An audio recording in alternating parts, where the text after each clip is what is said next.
Kisoro district is prominent for being one of the leading food baskets in the country. Despite this, the Uganda Demographic Health Survey 2011 showed that the district ranks highly at 44% in having malnourished children. Dr. Moses Mutabazi, the district nutritionist based at Kisoro Hospital, told NBS television that 51% of all children in the district are stunted, a reduced growth rate in human development. If we find somebody is in red, that means he's severely acutely malnourished. So what we usually do is to admit that person for treatment, either OTC, if the person does not have severe other complications. But then if a person has complications, we admit them in the hospital under what we call inpatient therapeutic care clinic. A policy brief by the Economic Policy Research Center titled Addressing the Poor Nutrition of Ugandan Children showed that malnutrition is widespread in Uganda but generally declining. In Kisoro, however, the problem is brought about by a general lack of knowledge by the population on how to utilize the foodstuffs cultivated every season. We usually have mothers here, you interview them. When their children are sick, you tell them, tell me how you feed the child. Then they usually tell you, the best food here we have is Irish. So we give Irish because it's very good food. Then you tell them, continue, what else do you give? I only give Irish and bean soup to my baby. Now, when you look at Irish and bean soup, when the child is growing, what they really need a lot are proteins. But then you find they are feeding babies on what? Carbohydrates. Usually when we are feeding babies, we recommend you feed proteins to carbohydrates, a ratio of 2:1. Tembo Stephen, the Chahi sub-county chief, says they are moving to households sensitizing parents on better feeding of their children. One of the activities they have done at the village level is to teach these farmers, I mean the community members, that we should have kitchen gardens, fruits, greens, vegetables, which the children can feed on, including their mothers, so that the nutrition levels are improved. The district is benefiting from the American-funded Strengthening Partnerships, Results and Innovations in Nutrition Globally Spring project aimed at reducing the high levels of malnutrition in Uganda and other countries. We also do nutrition education in the communities. We counsel mothers on how to feed, and then we also encourage mothers when the children are sick to bring them immediately to the hospitals. Rukoro village, Chahi sub-county, borders Rwanda. Here, the project is teaching residents on improving the nutrition of their children. A kid might not be in need of this porridge the way it looks, and you want just to make it a bit lighter, because when you take it, the porridge becomes brown. So when you add in maize, it a bit becomes white. You see both ingredients, is both the sorghum and both maize. It becomes more flexible for a child to take. Habimana Hope, the Kisoro district focal person, says the leadership is working at encouraging the farmers to take up fruit cultivation to improve their diets. In the Department of Agriculture, they are supplying apples which are fruits. And that's one way, that's in nutrition. In education, we are advocating for midday meals. The World Health Organization indicates that malnutrition is associated with almost a quarter of all maternal deaths. Such preventable deaths reduce Uganda's gross domestic product by about 4.1%, costing US $310 million lost in economic productivity every year.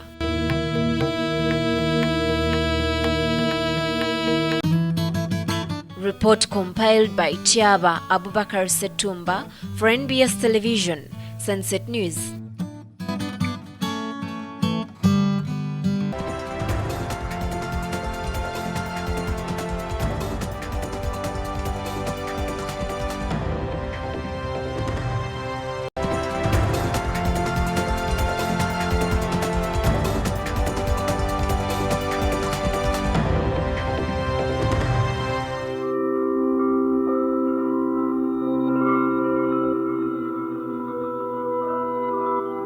Malnutrition is a major demographic challenge to the cold mountainous Kabale district. The pediatric ward at Kabale Regional Referral Hospital is ever busy as it is occupied by 6 malnourished children on a daily basis.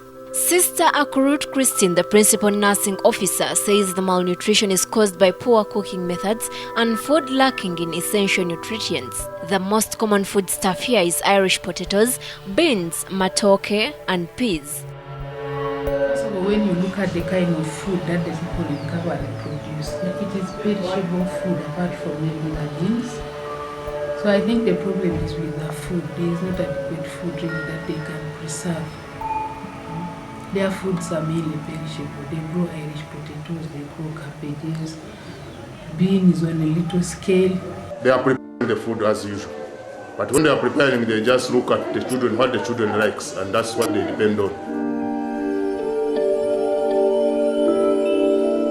The Uganda Demographic Health Survey 2011 showed that in Uganda, 1 in 19 children die before their first birthday and 1 in 11 die before their 5th birthday, and malnutrition contributes to 60% of these deaths, making malnutrition one of the most significant contributors to child mortality in the country. In Kabale district, the problem is compounded by a lack of cash crops, with the population having to rely on the selling off of the cultivated cash crops for income. I think they have commercialized things so much. Most of the food that is produced is actually sold other than being consumed in the families. Sometimes when we get out into the field there, you find trucks in the gardens. As the people are uprooting the Irish potatoes, there is a truck waiting.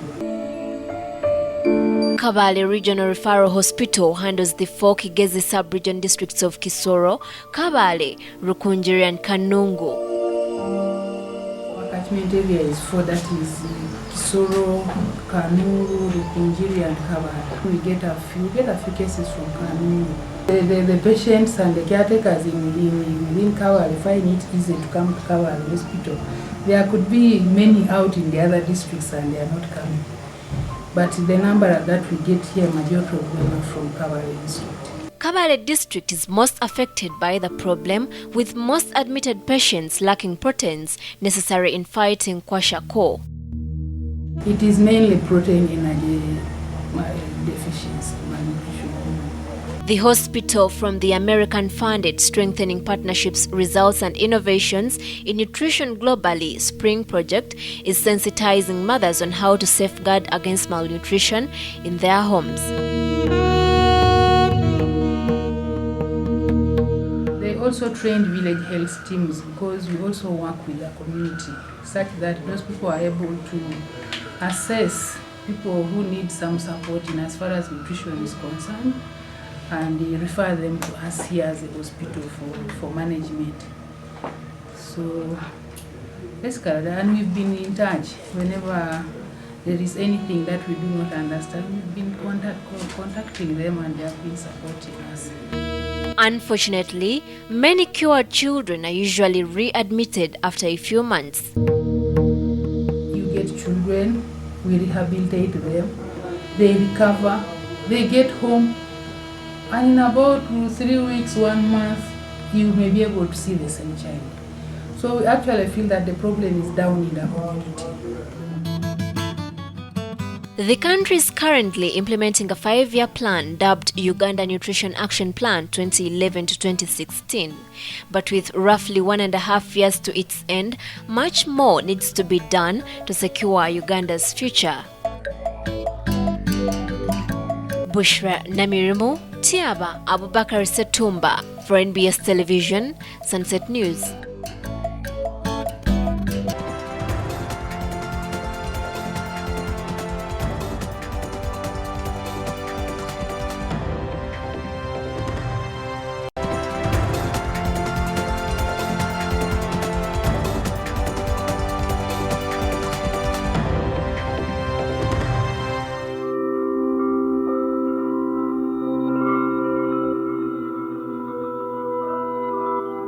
Ntungamo district is a major matoke producer.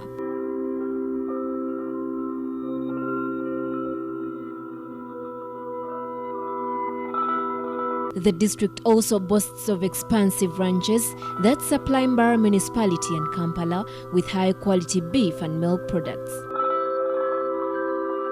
It thus comes as a surprise that the district is having high numbers of malnutrition, including stuntedness. Atwine Esther, the district production officer, blames this on a lack of cash crops, with families selling off all their produce to raise funds for other activities. Even those that have the food, they don't know how to prepare the food. You find a person selling all the beans she has just harvested in order to get school fees for a university student. And in Ntungamo, education is given the first priority. Most of the malnourished children find their way to Itojo Hospital. Kezabu Majoli Mugisha, the nursing officer in charge of the pediatric ward at the hospital, says most parents lack basic knowledge on feeding, explaining why children lack the basic nutrients necessary for their development. And you prepare one good meal for these children, for the whole family, but you don't care about the child. Maybe you don't put it in your head that this child may benefit from a special meal. For example, we have the milk, but we would prefer to sell this milk and we get money, and we don't put aside the milk for the child. There are wide divergences in stunting rates by sub-regions. In 2006, only 22% of children in Kampala were stunted, while the corresponding rates for southwestern Uganda were 49.6%. According to experts, such differences can only be minimally attributed to income. In 2006, the sub-region with highest stunting rates, southwestern Uganda, had a much lower incidence of poverty than, for example, North or West Nile sub-regions. Kezabu Mugisha and Ruben Kamuhangire, the in-charge Rashamaire Health Center 4, say there is also a general lack of information on nutrition among the health workers. The American government-funded Strengthening Partnerships, Results and Innovations in Nutrition Globally SPRING project has undertaken to educate health workers on the management of malnutrition in the district. But for now, the problem is still a great concern to the district. Bushra Namirimu, Tiaba Abubakar Setumba for NBS Television, Sunset News.